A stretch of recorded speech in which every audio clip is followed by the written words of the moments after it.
ain't gonna lie. Like Ty's bad Ty for reading. We love the opinions, especially when they're not necessarily everybody's opinions. In this particular instance, I think most of the comment section agrees with him.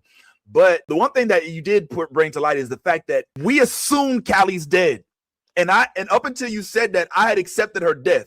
And then you brought a very, very well articulated theory that we don't know that Callie's dead. We thought she was dead, and then we learned she stayed alive for a little bit more. And this isn't just regular random chick. This is chick with superpowers.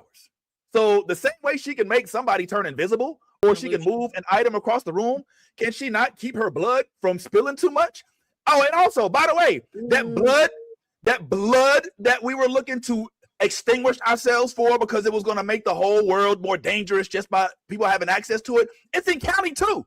And so she sits there dying with all that blood. Why did not Terminator lady be like, yo, somebody get me a beaker and some goddamn cotton? Like, the blood is right here, bitch. Like, the blood, like, we got the, I know it's not L, but at least it's L-esque, right?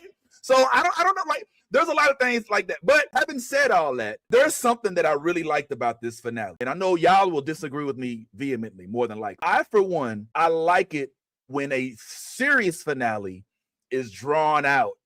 I hate it when it's cut and we're just like, well, what happened? You know, and you were forced to use like our imagination to, did they live happily ever after? Or, I get they kind of did a version of that with Elle and the theory, but I like the fact that they did not shortchange us on what happens with the older kids. Oh, one goes to college, one's a theater, one dropped out for a little bit, one's a teacher. You know what I'm saying? I like the fact that we heard about they did that whole little Dungeons and Dragons scene where we get to find out the theories of what's going to happen with each of the couples in that little Dungeons and Dragons clique. I like the fact that, I know Hopper, I know she's not happy with the ring size, and you shouldn't be. But I like the fact that there was at least something conclusive, because they could have just let them date or not even address that whole thing after that.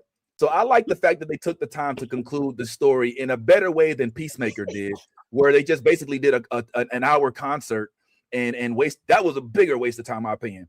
I feel like people have kind of been dealing with Stranger Things fatigue since like the fourth season, and have just kind of been like, look, let's get it on already. Oh, they're so old, blah, blah, blah. And so I went into this with a mind that tried to sustain that belief. I watched it with my 15-year-old daughter, right? Who, when this first was debuting, was I think about 4 or 5, right? And I was telling her, I was like, yo, I know this isn't sci-fi, so to speak. It's not even necessarily fantasy. It's kind of borderline horror sci-fi. It's kind of not.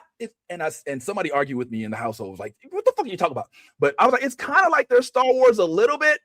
All right, now I know it's not Star Wars. I know, nowhere near it. But hold on, from our perspective, right? This is, and by then there will be like prequels and sequels, and it's kind of a generational, phenomenon. And so I tried to look at it through that. Now, LB, I do have an argument about, sharpen the axe